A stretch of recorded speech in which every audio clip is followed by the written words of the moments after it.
기도였다라는 것이죠. 1차 포로 귀환을 통해서 고국으로 돌아간 이스라엘 백성들이 그들이 팔을 걷어붙이고 가장 먼저 했던 일은 성전을 재건하는 일이었어요. 왜? 예배를 다시금 회복해야 되기 때문이죠. 그래서 회파된 성전을 그는 재건하는 일에 온 정성을 다합니다. 당연히 주변에 많은 이방 민족들의 방해가 있었습니다. 그런데 하나님의 전적인 도우심으로 그들이 성전을 다시 짓게 되죠. 그것을 우리는 수룹바벨 성전이다 이렇게 이제 이야기를 합니다. 성전을 짓고 감격하면서 예배를 드렸습니다.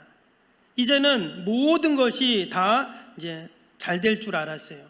가정도 잘 되고 자녀도 잘 되고 사업도 잘 되고 모든 것이 다 평안하고 번창할 줄만 알았는데 시간이 점점 지나면서 그들의 신앙과 믿음이 식어가기 시작했어요. 그리고 점점 변질이 되어가기 시작했습니다. 성전만 지으면 모든 것이 다 잘 될 줄 알았는데 그게 아니었다는 거예요. 그래서 다시금 예루살렘에는 온갖 환난과 핍박이 시작이 되었습니다. 느헤미야가 그 자신의 동족들이 그러한 어려움을 당한다는 이야기를 듣고 우리가 지난주에 보았던 1장에서는 어떻게 했습니까? 그가 그냥 안타까워하고 또 그냥 슬퍼한 것으로 끝나는 것이 아니라 그는 울며 금식하며 무려 4개월이 넘도록 그는 하나님 앞에 기도를 했습니다. 1장 11절에 보면 거기에 당시에 이 느헤미야는 페르시아라는 나라의 왕의 술관원이었다는 말씀이 나옵니다. 느헤미야는 포로 3세대 또는 4세대라고 그렇게 이야기를 합니다. 어떻게 포로 출신인 그가 페르시아의 주류 사회인 그 왕궁에까지 그가 입성할 수 있었는가? 또 왕의 신망을 받는 자가 되었는가? 당연히 그는 누구보다 열심히 성실히 또 최선을 다해서 그 자리까지 올라갔을 것입니다. 그런데 말씀을 보니까 그는 어떤 사람이었다고요? 기도의 사람이었다는 거예요. 오늘 지난번에 1장 11절 말씀 한번 다시 한번 보시면 제가 읽겠습니다. 주여 구하오니 귀를 기울이사 종의 기도와 주의 이름을 경외하기를 기뻐하는 종들의 기도를 들으시고 오늘 종이 영통하여 이 사람들 앞에서 은혜를 입게 하옵소서 하였나니 그때 내가 왕의 술관원이 되었느니라. 어떻게 왕의 술관원이 되었다고요? 은혜를 입게 하옵소서 그랬어요. 즉 그가 하나님께 이러한 기도를 했기에 왕도 수많은 신하들도 그를 신뢰하고 은혜를 주어서 그가 왕의 술관원이라는 그러한 높은 직책에 그가 올라갈 수 있었다라는 것입니다. 여러분, 우리가 기도하면 하나님이 이런 은혜를 입게 하시는 줄로 믿습니다. 그래서 우리가 가장 먼저 쌓아야 할 성벽은 어떤 성벽일까요? 기도의 성벽이에요. 우리의 가정에 기도의 성벽을 쌓고 우리의 자녀들의 인생 가운데 우리가 기도의 성벽을 쌓아주는 것입니다. 또 주님의 교회 가운데 기도의 성벽을 든든히 쌓으면 여러분 어떤 어둠의 세력도 그 기도의 성벽을 넘을 수는 없어요. 허물 수도 없습니다. 이후로 느헤미야는 동족들의 고통과 아픔의 문제를 해결하기 위해서 자신의 모든 것을 다 내려놓고 그는 자청에서 폐허가 된 예루살렘으로 가게 됩니다. 기도하고 또 결단하고 헌신하고 그렇게 가는 거예요. 근데 그가 고국으로 돌아가 보니까 그를 맞이하는 것은 수많은 장애물들이었어요. 절망적인 상황, 내부의 반발, 또 외부의 위협과 조롱과 시기와 질투와 또 그 외로움과 고독함, 끊임없이 그를 넘어지고 또 넘어지게 만들었죠. 그래서 사람들은 기도했는데 왜 이런 장애물이 있고 어려움이 있지? 라고 생각을 하게 됩니다. 근데 여러분, 또한 이 모든 것을 이겨내는 것도 뭡니까? 여러분, 기도인 줄로 믿습니다. 그래서 느헤미야서는 하나님이 기도의 사람을 어떻게 사용하시는가, 어떻게 역사하시는가를 보여주는 것이 바로 이 느헤미야서입니다. 지금의 시대를 사는 우리 성도들도 느헤미야를 본받아야 할 부분이 바로 이 부분이에요. 우리가 어떤 상황 속에서도 기도의 성벽을 든든하게 쌓으면 여러분, 하나님께서 우리와 함께 하시고 우리를 지켜주시고 구원의 역사를 이루어 주실 줄로 믿습니다. 우리가 이 가을에 쌓아야 할 성벽은 바로 기도의 성벽입니다. 겨울이 오기 전에 우리가 준비해야 할 성벽이 바로 기도의 성벽이에요. 여러분, 태풍이 올라온다고 하니까 사람들이 어떻게 합니까? 막 묶어놓고 막 그냥 쌓아놓고 온갖 준비, 대비를 다 하잖아요. 그렇죠?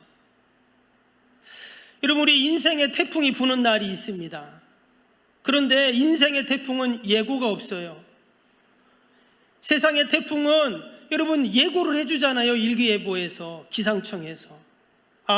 보니까 화요일 날 12시에 포항을 지나가더라고요. 그때는 어떻게 해야 돼요? 집에 가만히 있으면 돼요. 근데 여러분, 인생의 태풍은 예고가 없어요. 그래서 우리가 기도의 성벽을 든든히 쌓아놔야 그 인생의 태풍을 우리가 온전히 지나갈 줄로 믿습니다. 오늘 느헤미야 2장은 이제 느헤미야가 예루살렘에 가기 전에 페르시아 왕을 만나는 그런 내용입니다. 어찌 보면 느헤미야가 지난 4개월 동안 금식하며 기도했던 이유는 왕을 아련하기 위해서였어요. 왕의 마음을 움직여 달라는 것입니다. 그래서 오늘 2장 1절 2절을 보면 이렇게 시작이 됩니다. 1절 2절입니다. 아닥삭스다 왕 제20년 니산월에 왕 앞에 포도주가 있기로 내가 그 포도주를 왕에게 드렸는데 이전에는 내가 왕 앞에서 수심이 없었더니 왕이 내게 이르시되 내가 병이 없거늘 어찌하여 얼굴에 수심이 있느냐, 이는 필연 내 마음에 근심이 있음이로다 하더라. 그때 내가 크게 두려워하여. 돌이켜보면 고국으로 돌아간 그 1차, 2차 포로 귀환했던 이스라엘 백성들에게 가장 시급했던 것은 사실 성전이 아니라 성벽이었습니다. 14년 전에, 그러니까 당시에 그 느헤미야 시대 그 바로 앞에 학사 에스라라는 사람이 있었습니다. 그 에스라가 백성들을 이끌고 고국으로 돌아갑니다. 이제 이게 2차 포로 귀환이었어요. 돌아가서 한 일이 뭐냐면 성전을 중심으로 민족의 부흥운동을 일으키게 됩니다.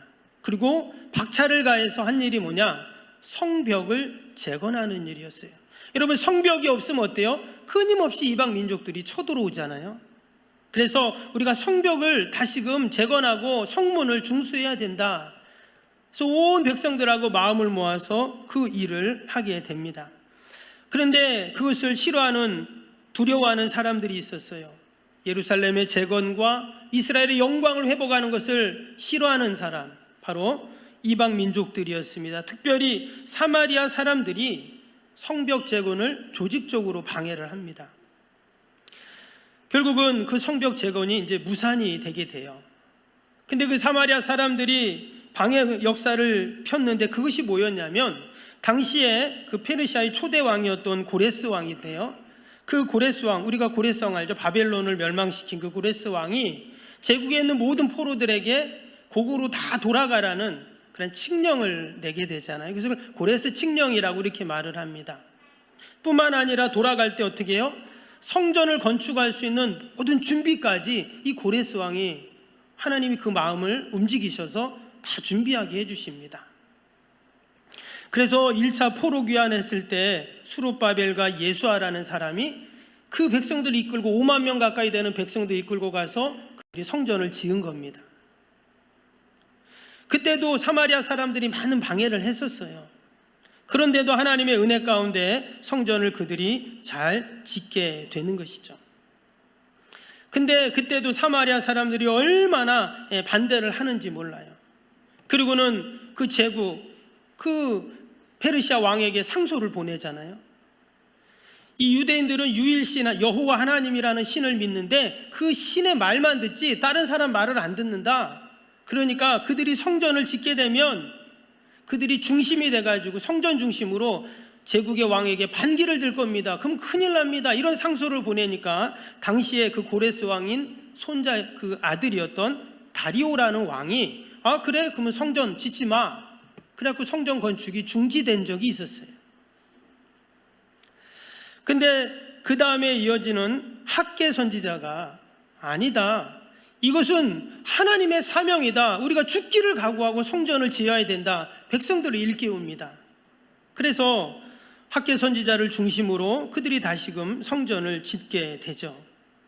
그리고 나서 2차 포로기한 되었던 그 백성들이 가서 한 일이 말씀드린 것처럼 성벽을 재건하는 일이었어요. 근데 이때도 누가 방해를 한다고요? 사마리아 사람들이 또 방해를 하는 거예요. 그리고는 왕에게 다시 제국의 왕에게 상소를 보냅니다. 당시 르훔이라는 총독을 통해서 상소를 보냈어요. 페르시아 왕은 그 이야기를 듣고는 이들이 성벽을 짓고 자기들만의 공간을 만들어서 또 제국의 반기를 든다. 이런 상소, 거짓 상소였죠. 그때 제국의 왕이 누구냐면 바로 오늘 본문에 나오는 아닥사스다 왕입니다. 느헤미야가 섬기는 왕이었어요. 그가 성벽 재건을 다 맡게 됩니다. 그리고는 지금 10여 년이 지난 그런 상황이에요. 근데 지금 느헤미야가 무엇 때문에 마음이 불편하고 얼굴에 수심이 가득하다고 했습니까? 자신의 동족들이 고통을 당하고 어려움을 당하는 모습을 보면서. 근데 그 이유가 뭐냐? 성벽이 무너졌기 때문인 거예요. 그러니까 끊임없이 이방 민족들이 쳐들어오고 그들을 괴롭히고 예배도 온전히 드릴 수가 없어요. 그런 역사적인 사건들을 다 알고 있었던 이 느헤미야가 그 왕 앞에 지금 나아간 것입니다. 근데 성벽 공사를 중지시킨 사람이 자신이 섬기고 있는 왕이에요. 그 왕 앞에 지금 그 성벽 재건에 대한 이야기를 해야 되는 것입니다. 근데 당시의 왕의 말은요, 곧 법입니다. 마치 신의 소리와도 같았어요. 한번 왕이 명령을 하면 그것을 돌이키는 법이 없습니다. 이런 복잡한 문제, 자신의 힘과 능력과 지혜로는 해결할 수 없는 문제를 느헤미야는 갖고 얼굴에 스심이 가득했던 것입니다. 그가 지난 4개월 동안 금식하며 하나님께 부르짖으며 기도했어요. 근데 아무 응답이 없는 겁니다. 그리고는 지금 왕 앞에 섰어요. 늘 왕 앞에 기쁨으로 그렇게 맞이했던 그 느헤미야의 얼굴에 수심이 가득한 때 왕을 만난 것입니다. 그때 왕이 왜 그러냐고 느헤미야에게 묻게 되죠. 그때 느헤미야가 뭐라고 했냐? 오늘 3절을 같이 보겠습니다. 3절 한번 보시면 왕께 대답하되 왕은 만세수를 하옵소서. 내 조상들의 묘실에 있는 성읍이 이제까지 황폐하고 성문이 불탔사오니 내가 어찌 얼굴에 수심이 없사오리까? 바로 성벽 재건에 대한 말을 있는 겁니다. 그러니 하나님께서 그에게 지혜를 주셔서 꼭 필요한 말, 또 합당한 말을 하게 하신 것이죠. 지혜가 부족하거든 후에 주신 하나님께 구하라고 말씀하셨습니다. 그리고 우리가 이 한 주간을 살면서도 하나님께 기도하고 우리가 기도의 성벽을 먼저 쌓으면 어떠한 이 땅에 여러분 태풍도 우리가 다 이겨나갈 줄로 믿습니다. 하나님이 우리에게 지혜를 주셔서 만나는 사람마다 나를 좋아하고 묶이고 다치고 또 막혔던 모든 것들이 하나님이 나에게 지혜를 주셔서 다 풀리게 해결되는 여러분 그런 역사가 우리가 기도할 때 일어날 줄로 믿습니다. 아멘. 서두에 말씀드린 것처럼 화요일 날 여러분 태풍이 이제 온다고 합니다. 얼마나 뉴스에서 그냥 그 얘기를 하는지 막 사람들이 오늘도 태풍 때문에 안 오신 분 계신 것 같아요. 아직 태풍 오지도 않았는데. 여러분 우리가 기도의 성벽을 든든히 쌓으면 이 땅에 어떤 태풍이 불어도 여러분 걱정 없는 줄로 믿습니다. 우리가 한 주간도 그러한 믿음을 갖고 소망을 갖고 느헤미야처럼 기도하는 저와 여러분이 되시기를 주님의 이름으로 축복합니다. 기도하겠습니다. 사랑과 은혜가 충만하신 하나님 아버지, 우리가 세상의 태풍도 이처럼 준비하고 대비하거늘 아버지, 인생의 태풍이 언제 불어올지 모르는데 우리가 늘 기도의 장벽을 세우게 하여 주시옵소서. 기도할 때 하나님 지혜를 주시고, 기도할 때 모든 닫히고 묶이고 막힌 것들이 열리고 풀리는 역사가 있을 줄로 믿습니다. 먼저 우리의 가정에 기도의 성벽을 쌓게 하시고, 아버지, 우리의 일터에 기도의 성벽을 쌓게 하시고, 우리의 자녀들에게 기도의 성벽을 쌓아주게 하시고, 주님의 몸된 교회 가운데 늘 기도의 성벽을 쌓아서 하나님, 늘 하나님의 영광을 돌리는 저희들이 되게 하여 주옵소서. 감사하며 예수님의 이름으로 기도하옵나이다. 아멘.